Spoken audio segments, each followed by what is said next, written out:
नमस्कार, 2 बजे दोपहर 5 बड़ी खबर में आपका बहुत स्वागत है। मैं हूं आपके साथ ऋषभ राय। 5 बड़ी खबरों में आपको पहली खबर बताएंगे प्रधानमंत्री मोदी की, जो कि पीएम चुनावी प्रचार खत्म करने के बाद ध्यान में लीन हो गए हैं। वहीं दूसरी खबर आपको बताएंगे दिल्ली और हरियाणा सरकार के खिलाफ पानी को लेकर खींचतान से जुड़ी हुई है। तीसरी खबर दिल्ली के मुख्यमंत्री अरविंद केजरीवाल की जमानत के लिए राउज एवेन्यू कोर्ट में दाखिल याचिका को लेकर है। और चौथी खबर नेता प्रतिपक्ष तेजस्वी यादव की है, जहां उन्होंने सरकार की कार्यप्रणाली पर सवाल खड़ा किया है। वहीं पांचवी और आखिरी बड़ी खबर छत्तीसगढ़ से है, जहां कस्टम मिलिंग घोटाले मामले में ईडी ने 5 स्थानों पर छापेमार कार्रवाई की है। तो ये 5 तस्वीरें आपको स्वदेश न्यूज की टीवी स्क्रीन पर दिखा रहे हैं। 5 बड़ी खबरें दोपहर 2 बजे की, जिसमें पहली खबर का जिक्र होगा। प्रधानमंत्री नरेंद्र मोदी कन्याकुमारी में पहुंचे हैं और यहां पर ध्यान मग्न कर रहे हैं, ध्यान लगा रहे हैं। 45 घंटे का उनका यह ध्यान है, जिसको लेकर लगातार तस्वीरें देश भर में सुर्खियों का विषय बनी हुई हैं, चर्चा का विषय बनी हुई है। और इस पर विपक्ष ने भी अब अलग तमाम तरीके से पलटवार करना शुरू कर दिया है।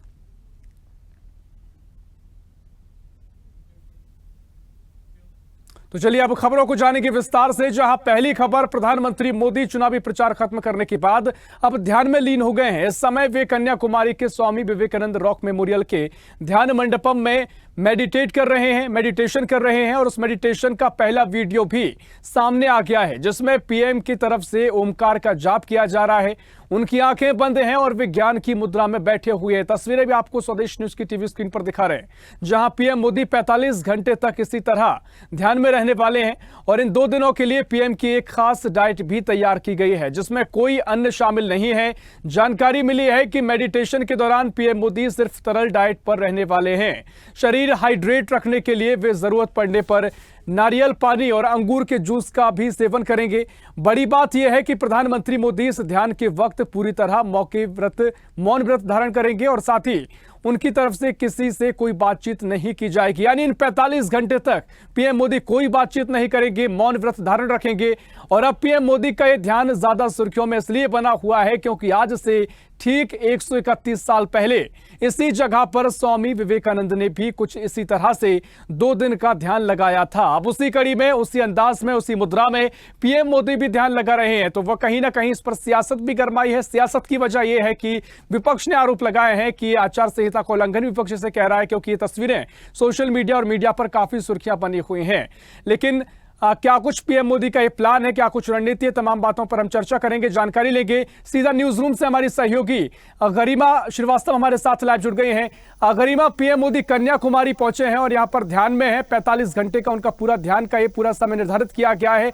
तमाम तरीके से व्यवस्था की गई है, कहा जा रहा है मौन व्रत वो रखेंगे और तमाम तरीके से पूरा डाइट प्लान तैयार किया गया है। क्या कुछ उनके ध्यान की पूरी प्रक्रिया है और साथ ही जिस पर सियासत भी गरमाई है, मैं चाहूंगा आगे उस पर भी आप क्या कुछ देख रही है वो कहें। गरिमा जी ऋषभ, जिस तरह से अभी आप जिक्र कर रहे थे प्रधानमंत्री नरेंद्र मोदी के इस ध्यान को लेकर के तमाम सियासी मायने भी निकाले जा रहे हैं। आपको बता दें कि इस आखिरी चरण में ही प्रधानमंत्री नरेंद्र मोदी की संसदीय सीट काशी पर चुनाव होना है और इसे लेकर के भी तमाम बातें कही जा रही है। साथ ही साथ पश्चिम बंगाल को लेकर के भी तमाम सियासी मायने निकाले जा रहे हैं। विपक्षी दल के नेता है जयराम रमेश का मैं जिक्र करना चाहूंगी। उनका कहना है कि अब वो रिटायरमेंट के बारे में सोचने वहां पर गए हुए हैं। तो 131 साल पहले स्वामी विवेकानंद, जिस तरह से अभी आप जिक्र कर रहे थे, 131 साल पहले इसी जगह पर स्वामी विवेकानंद ने 2 दिन का ध्यान लगाया था।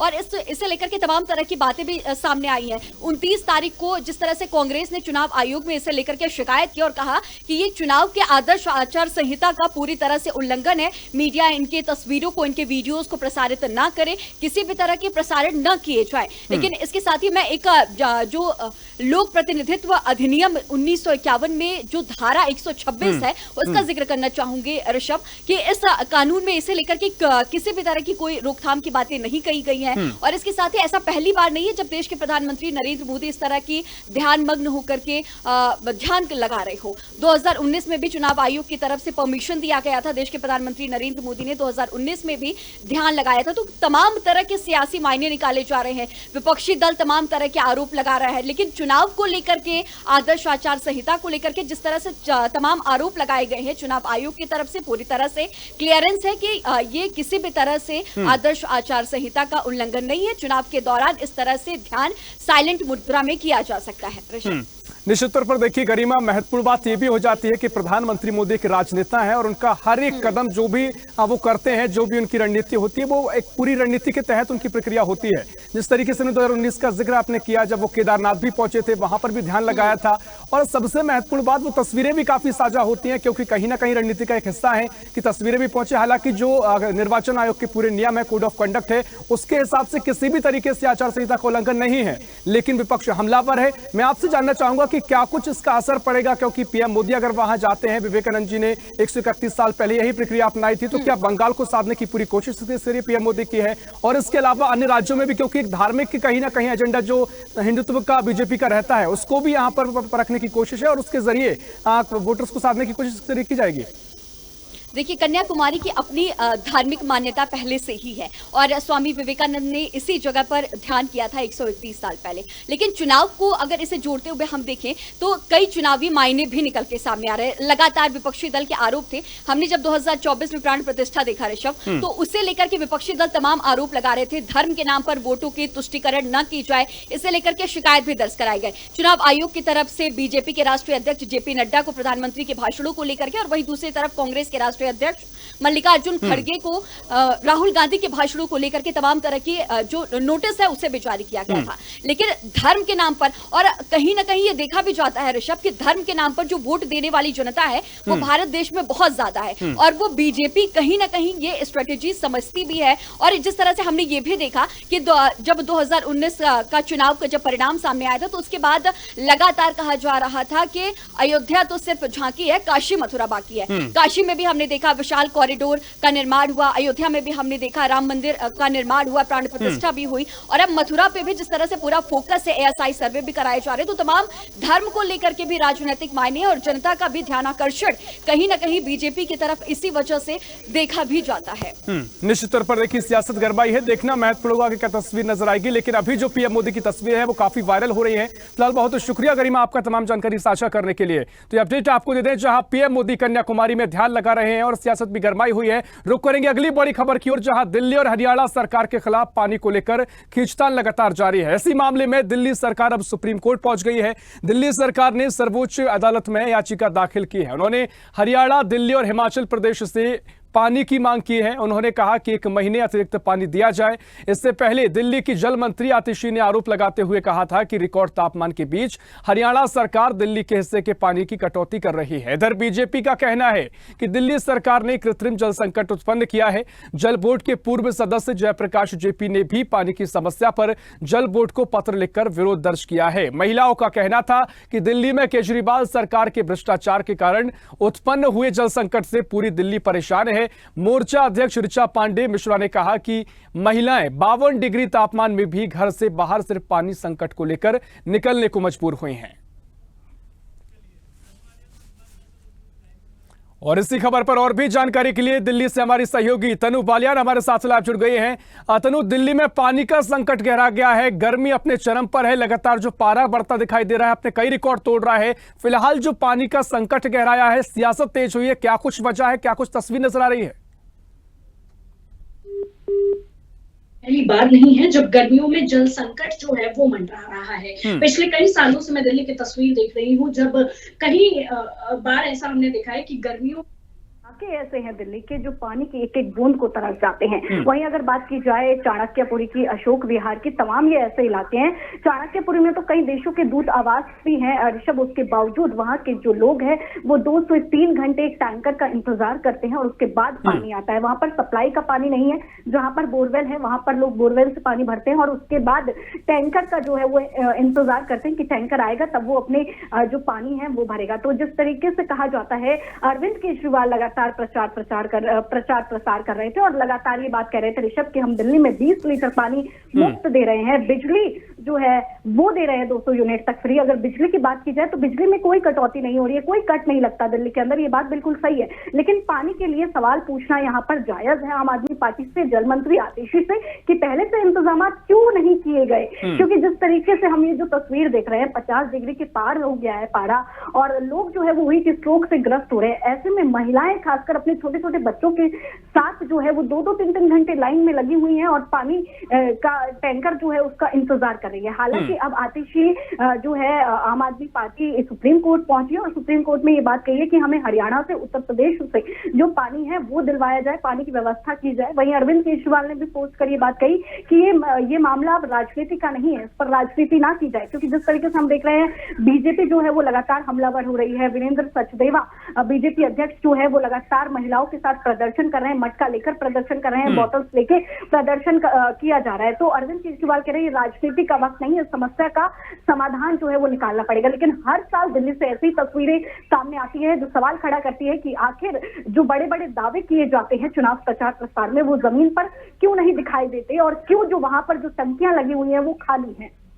निश्चित तौर पर तनु देखिए, जिस तरीके से आरोप लग रहे हैं दिल्ली सरकार पर, विपक्ष लगा रहा है, या फिर जो दिल्ली और हरियाणा की जो कहें कि हरियाणा की सरकार है वो ये कह रही है कि कृत्रिम संकट उत्पन्न किया गया है, दिल्ली सरकार ने खुद इस संकट उत्पन्न किया है। तो इसमें कितनी सच्चाई दिखाई देती है? और साथ ही क्या सुप्रीम कोर्ट अगर आम आदमी पार्टी सरकार पहुंची है, दिल्ली सरकार पहुंची है, तो आगे किसी तरह की संभावना है कि इनको सहायता जल्दी मुहैया कराई जाए?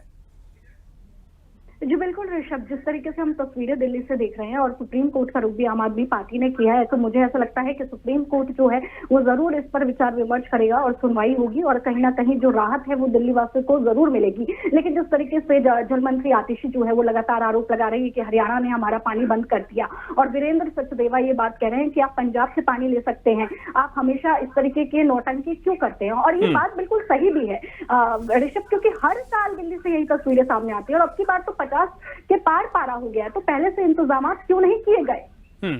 निश्चित तौर पर गंभीर सवाल है, देखना महत्वपूर्ण होगा क्या कुछ आगे सुप्रीम कोर्ट इसमें दखल देता है, क्या कुछ संज्ञान लेता है मामला। तनु आप बनी रही हमारे साथ, आगे हम आपसे जानकारी लेंगे। फिलहाल बहुत शुक्रिया आपका तमाम जानकारी साझा करने के लिए। और रुक करेंगे अब अगली खबर की ओर, जहां दिल्ली के मुख्यमंत्री अरविंद केजरीवाल ने जमानत के लिए गुरुवार सुबह राउज एवेन्यू कोर्ट में याचिका दाखिल की थी। उनकी याचिका पर सुनवाई करते हुए राउज एवेन्यू कोर्ट ने ईडी से जवाब मांगा है और कहा कि अब इस मामले पर 1 जून को दोपहर 2 बजे सुनवाई होगी। बुधवार को सुप्रीम कोर्ट ने उनकी जमानत अवधि बढ़ाने से इनकार कर दिया था, जिसके बाद गुरुवार सुबह अरविंद केजरीवाल ने ट्रायल कोर्ट का रुख किया। और गौरतलब है कि उन्हें 2 जून को कोर्ट के सामने सरेंडर करना है, यानी 2 जून को उनको वापस जेल जाना होगा। इसलिए स्वास्थ्य कारणों से उन्होंने जमानत अवधि बढ़ाने के लिए सुप्रीम कोर्ट में याचिका दाखिल की थी। शराब घोटाला मामले में सुप्रीम कोर्ट ने बुधवार को अरविंद केजरीवाल की जमानत अवधि बढ़ाने से इनकार कर दिया था। उन्होंने कहा था कि आगे इस पर फैसला सीजीआई लेंगे और ये पहले क्यों नहीं बताया गया, ये भी तमाम टिप्पणी सुप्रीम कोर्ट ने कही थी। कोर्ट ने कहा था चूंकि अरविंद केजरीवाल की गिरफ्तारी को चुनौती देने पर फैसला पहले ही सुरक्षित रखा जा चुका है, कोर्ट उनकी अंतरिम जमानत को बढ़ाने की याचिका पर सुनवाई नहीं कर सकता।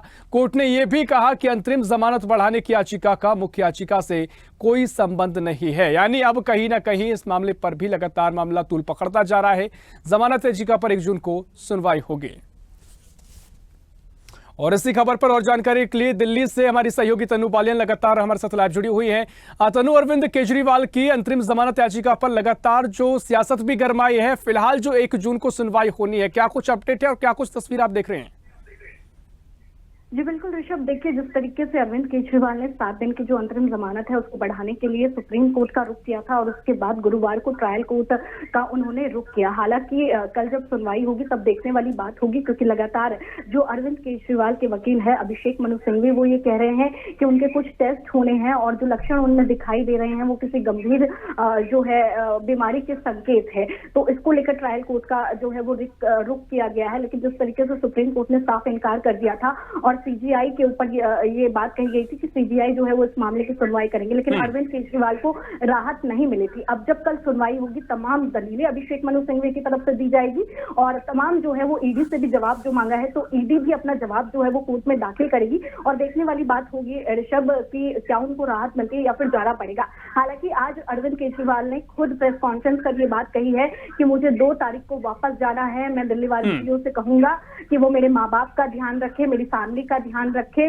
और मैं जल्दी ही वापस लौटूंगा और मैं तानाशाही के खिलाफ लड़ रहा हूं। तो कहीं ना कहीं अब अरविंद केजरीवाल को भी ऋषभ ये दिखने लगा है कि 2 तारीख को उनको तिहाड़ वापस जाना होगा, लेकिन एंड मोमेंट तक वो ये कोशिश कर रहे हैं। अभी उन्होंने अपने हेल्थ इशू का हवाला दिया है कि उन्हें जमानत मिल जाए, लेकिन इतना आसान नहीं होगा। जिस तरीके से हमने पहले भी कयास लगाए और जो तस्वीरें हमारे सामने आई तो ऋषभ इतना आसान नहीं है उनको जो है ट्रायल कोर्ट से राहत मिल जाए। बिल्कुल। देखिए, जिस तरीके से केजरीवाल तो कह ही रहे हैं कि अगर वो जेल भी जाते हैं तो काम किसी तरीके से नहीं रुकने देंगे। तमाम तरीके की बातें दिल्ली की जनता से कनेक्ट करने की कोशिश की जा रही है। लेकिन चूंकि आपने जिक्र किया कि ईडी से जवाब मांगा गया है, क्या कुछ ईडी को नोटिस दिया गया है? उनके जवाब को लेकर क्या क्या बातें कोर्ट ने कही हैं?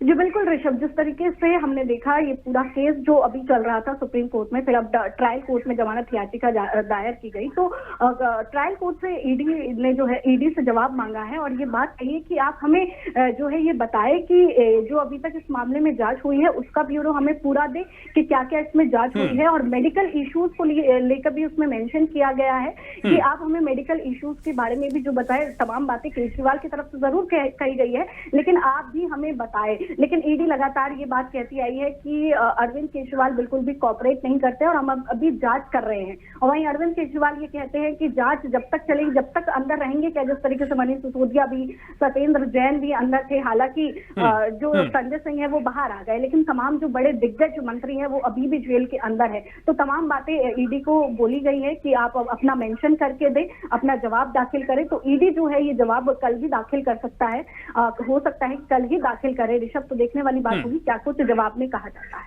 निश्चित तौर पर कुल मिलाकर कल का दिन देखना महत्वपूर्ण होगा, क्या कुछ सुनवाई में होता है, क्या कुछ फैसला कोर्ट द्वारा लिया जाता है। फिलहाल बहुत ही शुक्रिया तनु आपका तमाम जानकारी साझा करने के लिए।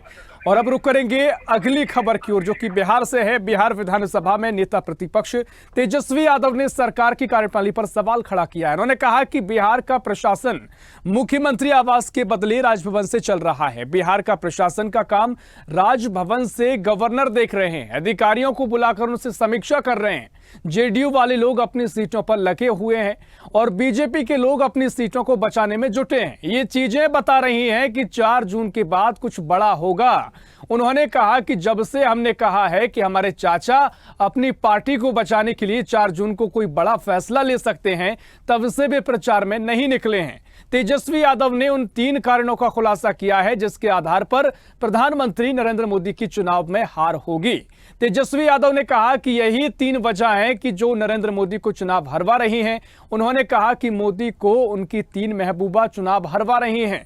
मोदी अपनी तीनों महबूबा से सबसे ज्यादा प्यार करते हैं। मोदी की पहली महबूबा बेरोजगारी है, दूसरी महबूबा गरीबी है और तीसरी महबूबा महंगाई है। ये तीनों महबूबाएं मिलकर नरेंद्र मोदी को चुनाव हरवा रही हैं। और इसी खबर पर और भी जानकारी लेंगे। बिहार से ब्यूरो चीफ धर्मेंद्र कुमार हमारे साथ लाइव जुड़ गए हैं। धर्मेंद्र, क्या कुछ तेजस्वी यादव कह रहे हैं, क्योंकि 3 महबूबाओं का जिक्र किया है जो पीएम मोदी को चुनाव हरवा देंगी और राजभवन से पूरी सरकार चल रही, कुछ बड़ा होने वाला है, तमाम बातें कह रहे हैं। देखिए, सबसे बड़ी बात है कि चुनाव अंतिम चरण पर कल होना है, तो स्वाभाविक रूप से एक दूसरे पर आरोप प्रत्यारोप जारी है। यही बात अगर ये फर्स्ट फेज में कहते तो कुछ जनता तो पर प्रभाव पड़ता, लेकिन लास्ट फेज में ये बताना, ये अपने आप में यहाँ के लोग मतदाताओं का कहना है कि ये हतोत्साहित की बात है।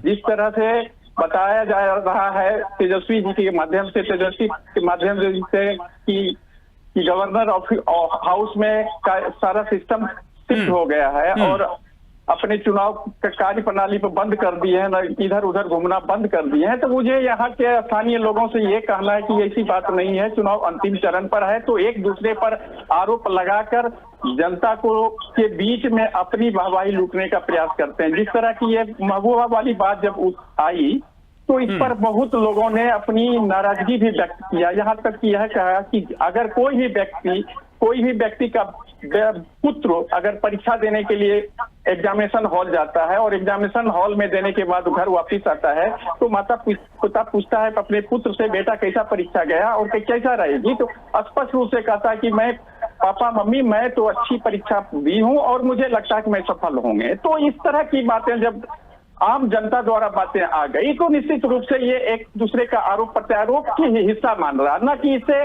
समझ रहा है कि ये बहुत बड़ा खेल होने वाला है। जिस तरह से ये अपने एक दूसरे पर आरोप लगा रहे, जिससे पिछले चुनाव में पिछले फेज में जिस तरह से नरेंद्र मोदी ने बिना नाम लिए कहा कि ये 4 जून के बाद ये लोग जेल चले जाएंगे, उसी के कटाक्ष में ये बातें महबूबा वाली बात उठी।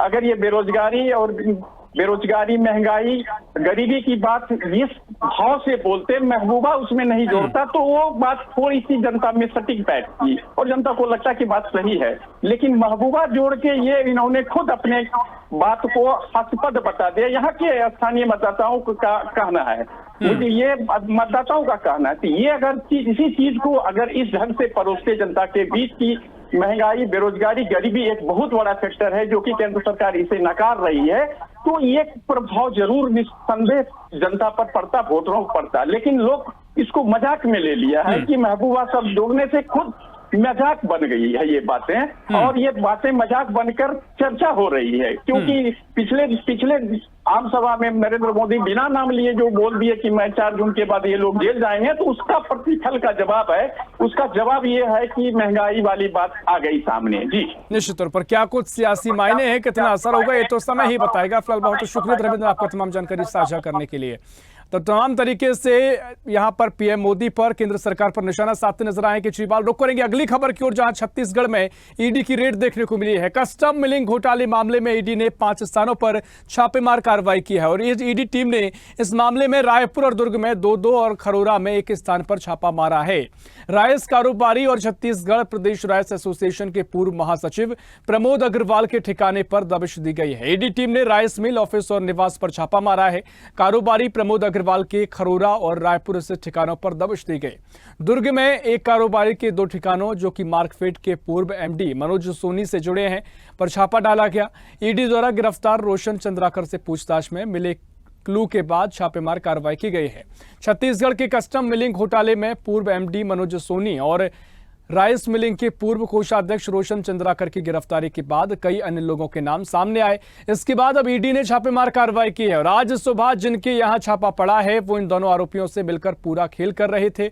वसूली की रकम इन तक भी पहुंच रही थी। धान की कस्टम मिलिंग में बड़ा घोटाला करने का आरोप है। जानकारी के मुताबिक इसके सूत्रधार मार्कफेड के तत्कालिक अफसर मनोज सोनी है। इस मामले की ईडी जांच में पाया गया कि करीब वर्ष 2021-22 तक सरकार द्वारा धान का प्रति क्विंटल 40 रुपए भुगतान किया गया। और इसी खबर पर और भी जानकारी लेंगे। रायपुर से हमारे सहयोगी जयदास मानिकपुरी हमारे साथ जुड़ गए हैं। जयदास, छत्तीसगढ़ में ईडी ने रेड मारी है, छापेमार कार्रवाई हुई है, क्या कुछ इसकी वजह है और क्या कुछ मामला आगे तूल पकड़ सकता है? जी देखिए, छत्तीसगढ़ में ईडी ने आज 5 ठिकानों पर जो है छापेमारी कार्रवाई की है। इसमें अगर अपन बात करें तो धान की कस्टम मिलिंग में बड़ा घोटाला करने का आरोप है। जानकारी यह है कि इसके जो मार्केट के तत्कालीन अफसर रहे मनोज सोनी है, इस मामले की ईडी जांच में पाया गया कि खरीफ वर्ष 21-22 तक सरकार द्वारा धान का प्रति क्विंटल 40 रुपए भुगतान किया गया। धान की कस्टम मिलिंग के लिए दी जाने वाली रकम सरकार ने 3 गुना बढ़ा दी। 120 रुपए प्रति क्विंटल धान का भुगतान 2 किस्तों में किया गया। आरोप है कि अफसरों ने आधी रकम जो है मार्केट के एमडी मनोज सोनी के साथ मिलकर वसूल ली और घोटाले की शर्तों के तहत नगद राशि का भुगतान करने वालों का विवरण जो है जिला विपणन अधिकारी को भेजा गया है। उसके माध्यम से जो है ये ब्यौरा मार्केट एमडी तक पहुंचे। इसके अलावा अगर बात करें, एमडी द्वारा केवल उन्हीं के बिलों को भुगतान के लिए मंजूरी दी गई जिन्होंने नगद राशि का भुगतान किया। विशेष भत्ता जो है 40 रुपए से बढ़ाकर 120 रुपए क्विंटल करने के बाद प्रदेश में जो है 500 करोड़ के भुगतान जारी किए गए, जिनमें से 175 करोड़ रुपए की रिश्वत वसूली गई। ईडी ने तलाशी में विभिन्न आपत्तिजनक दस्तावेज, डिजिटल उपकरण और एक निश्चित तौर पर देखना महत्वपूर्ण होगा। जयदास, क्या कुछ आगे की तस्वीर नजर आएगी, क्या कुछ कार्रवाई में निकलता है? फिलहाल बहुत शुक्रिया आपका तमाम जानकारी साझा करने के लिए। तो ये 5 बड़ी खबरें हमने आपको बताई जिनमें पीएम मोदी का ध्यान भी रहा, तो इसके अलावा सियासत गरमाई हुई है। दिल्ली में भी लगातार सियासत गरमाई हुई है। पानी का संकट गहरा गया है। केजरीवाल की जमानत से जुड़ी याचिका भी चर्चा का विषय बनी हुई है और इसके अलावा साथ ही तमाम तरीके से बिहार में भी राजनीति गरमाई हुई है। फिलहाल के लिए 2 बजे की 5 बड़ी खबरों में इतना ही। देश प्रदेश की और भी खबरों के लिए देखते रहिए स्वदेश न्यूज, सबसे पहले देश।